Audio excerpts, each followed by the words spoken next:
طبعا بنبدأ مباراتنا النهاردة مع الدوري الإنجليزي، مباراة توتنهام وفولهام. طبعا كل الأرقام أحسن والمركز أحسن، وعلى أرضه هيلعب توتنهام، فنتوقع فوز توتنهام. ونروح للدوري الأسباني، ماتش فالنسيا وقادش. طبعا فالنسيا أقرب للفوز وبيلعب على أرضه، بس هنتوقع فوز أو تعادل فالنسيا.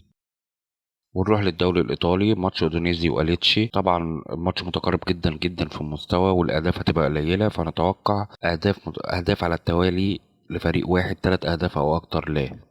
ونروح لماتش فيورنتينا وإمبولي. طبعا إمبولي مدخل جون واحد في 8 ماتشات، هنتوقع فوز فيورنتينا اللي بيلعب على أرضه.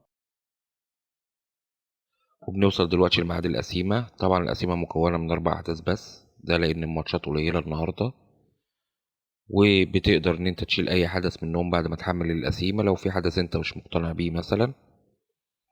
وبالنسبة للمسابقة بتاعتنا بقى النهاردة هتبقى عن ماتش توتنهام وفولهام.